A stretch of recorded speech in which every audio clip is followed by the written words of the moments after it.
بسم اللہ الرحمن الرحیم۔ شرک کی شناعت۔ اس سے قبل پوسٹ میں ہم نے شرک کے معنی اور اس امت میں پھیلے ہوئے کچھ مشرکانہ عقائد و اعمال کے بارے میں بتایا تھا۔ اس پوسٹ میں ہم نے اللہ کا حکم بیان کر دیا تھا کہ شرک کی حالت میں وفات پانے والے کے لیے اللہ تعالیٰ نے ہمیشہ ہمیشہ کی جہنم لازم اور اس پر جنت حرام ہونے کا اعلان کیا ہے۔ اس پوسٹ میں ہم انشاء اللہ تعالی قرآن و حدیث سے ان باتوں کی مزید نشاندہی کریں گے کہ شرک کس قدر شنیع فعل ہے۔ سورۃ الانعام میں اللہ تعالیٰ نے 18 برگزیدہ انبیاء علیہم السلام یعنی اسحاق، یعقوب، نوح، داؤد، سلیمان، ایوب، یوسف، موسیٰ، ہارون، زکریا، یحییٰ، عیسیٰ، الیاس، اسماعیل، یسع، یونس، لوط علیہم السلام کا ذکر کر کے فرمایا: اعوذ باللہ من الشیطان الرجیم وَلُوطًا وَكُلًّا فَضَّلْنَا عَلَى الْعَالَمِينَ وَمِنْ آبَائِهِمْ وَذُرِّيَّتِهِمْ وَإِخْوَانِهِمْ وَاجْتَبَيْنَاهُمْ وَهَدَيْنَاهُمْ إِلَى صِرَاطٍ مُسْتَقِيمٍ ذَلِكَ هُدَى اللَّهِ يَهْدِي بِهِ مَن يَشَاءُ مِنْ عِبَادِهِ وَلَوْ أَشْرَكُوا لَحَبِطَ عَنْهُمْ مَا كَانُوا يَعْمَلُونَ۔ سورۃ الانعام آیات 86 تا 88۔ ترجمہ۔ اور لوط کو بھی ہم نے ہر ایک کو دنیا والوں پر فضیلت عطا کی، اور ان کے آباء و اجداد اور اولاد اور بھائیوں میں سے بھی، اور ہم نے ان کو منتخب کر لیا اور راہ راست کی طرف ان کی رہنمائی کی، اور یہ اللہ کی ہدایت ہے، اس سے وہ اپنے بندوں میں سے جس کو چاہتا ہے نوازتا ہے، اور اگر بے فرض محال وہ شرک کر لیتے تو ان کا کیا ہوا سب ضائع ہو جاتا۔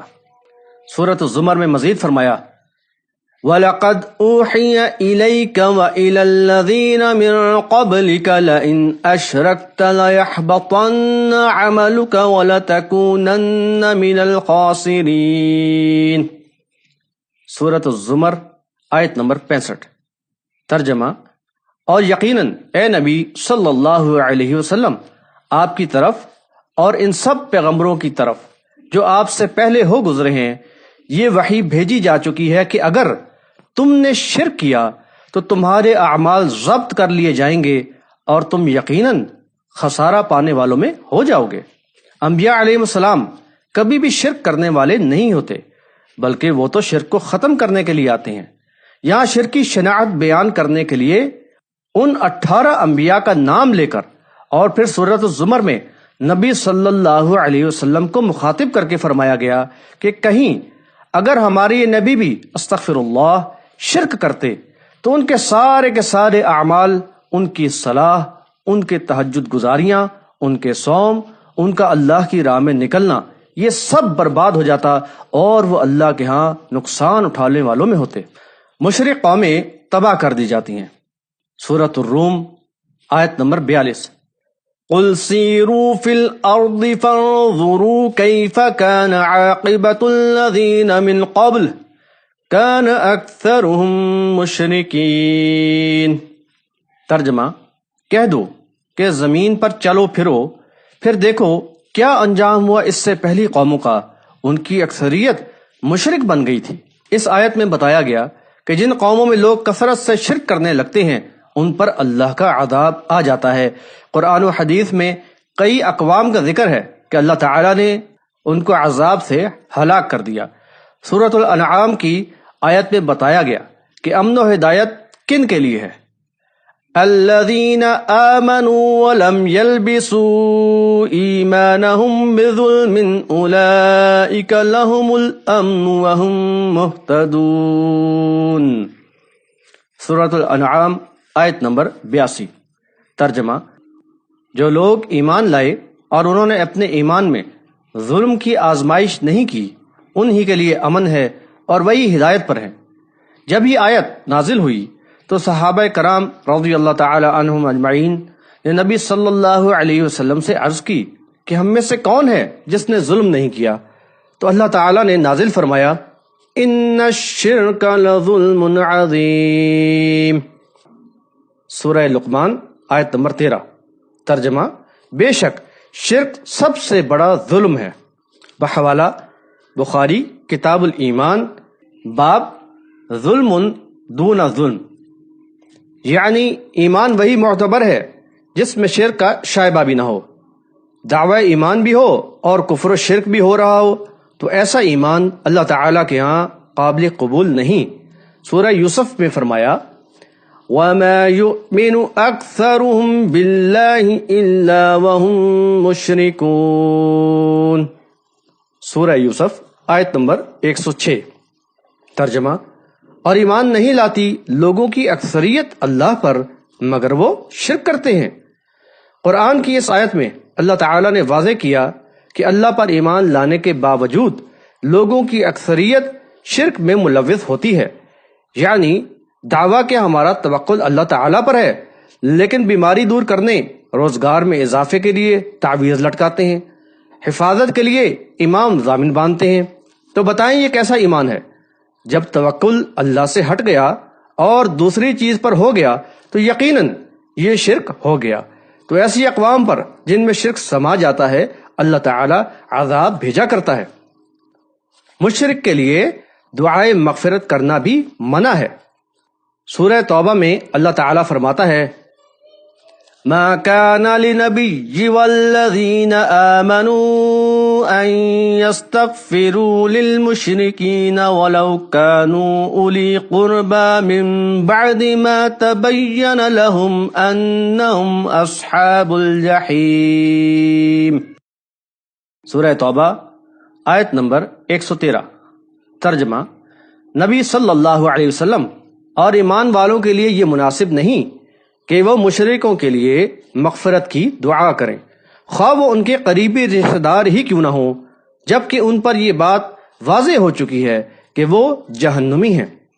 سورہ حشر میں ایک طرف خود اللہ تعالیٰ نے مومنین کو اپنے سے پہلے گزرے ہوئے لوگوں کے لیے دعا کرنا سکھایا، لیکن کس قدر بد نصیب ہوتا ہے یہ مشرک کہ اللہ تعالیٰ نے نبی صلی اللہ علیہ وسلم اور ایمان والوں کو منع کر دیا کہ وہ کسی مشرک کے لیے مغفرت کی دعا نہ کرے۔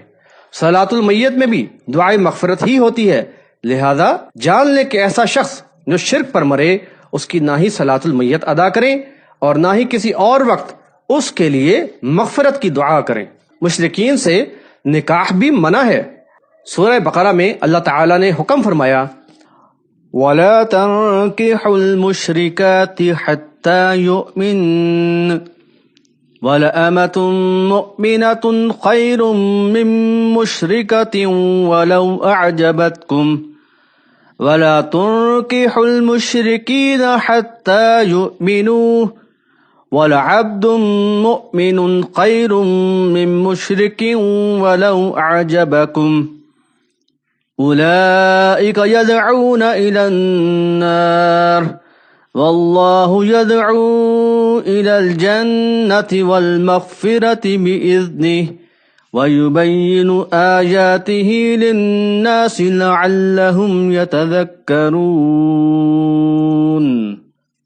سورۃ البقرہ آیت نمبر 221۔ ترجمہ: تم مشرکہ عورتوں سے نکاح نہ کرو جب تک کہ وہ ایمان نہ لے آئیں۔ ایک مومنہ باندی مشرکہ خاتون سے بہتر ہے، خواہ وہ تمہیں بہت ہی پسند کیوں نہ ہو، اور مومنہ خواتین کو مشرک مردوں کے نکاح میں نہ دو جب تک کہ وہ ایمان نہ لے آئیں۔ مومن غلام بھی مشرک سے بہتر ہے، خواہ وہ تمہیں بہت ہی پسند کیوں نہ ہو۔ یہ تو تمہیں جہنم کی طرف بلاتے ہیں اور اللہ تمہیں اپنے حکم سے جنت و مغفرت کی طرف بلاتا ہے اور لوگوں کے لیے اپنی آیات واضح طور پہ بیان فرماتا ہے تاکہ وہ نصیحت حاصل کریں۔ اللہ تعالیٰ مشرک سے کس قدر نفرت کرتا ہے کہ اپنے مومن بندوں کو حکم دے رہا ہے کہ مومن مرد کسی بھی مشرکہ سے ہرگز نکاح نہ کرے، اور فرمایا کہ اس مشرکہ کے مقابلے میں ایک مومنہ باندی بہت بہتر ہے، خواہ وہ مشرکہ تمہیں کتنی ہی پسند کیوں نہ ہو۔ اسی طرح ایک مومنہ کا نکاح کسی مشرک مرد سے ہرگز نہ کیا جائے، اس کے مقابلے میں ایک مومن غلام بہت زیادہ بہتر ہے۔ یہ حکم اس لیے دیا گیا ہے کہ مشرک سے نکاح کے بعد پھر مشرکوں کے رسم و رواج کو اپنا لیا جاتا ہے اور بالآخر اس کا انجام ہمیشہ کی جہنم ہی ہوتا ہے۔ البتہ سورہ مائدہ میں مومن مردوں کو اس بات کی رخصت دی گئی ہے کہ اہل کتاب کی پاک دامن خواتین سے نکاح کر سکتے ہیں۔ یاد رہے کہ یہ صرف ایک رخصت ہے، ورنہ حکم وہی ہے کہ مشرکہ سے نکاح نہ کیا جائے۔ اس پوسٹ کے آخر میں ہم سورۃ الحج کی ایک آیت بیان کر رہے ہیں جس سے آپ کو اندازہ ہو جائے گا کہ مشرک کا کیا انجام ہے۔ حنفاء للہ غیر مشرکین بہ ومن يشرك بالله فكأنما خر من السماء فتخطفه الطير أو تهوي به الريح في مكان سحيق۔ ترجمہ: اللہ کے لیے یکسو ہو جاؤ اور اس کے ساتھ کسی کو شریک نہ بناؤ، اور جس نے اللہ کے ساتھ کسی کو شریک کیا تو وہ ایسا ہے جیسے وہ آسمان سے گرے پھر اسے پرندے اچک لے جائیں یا ہوا اسے کسی دور دراز مقام میں لے جا کے پھینک دے۔ انشاءاللہ جاری ہے۔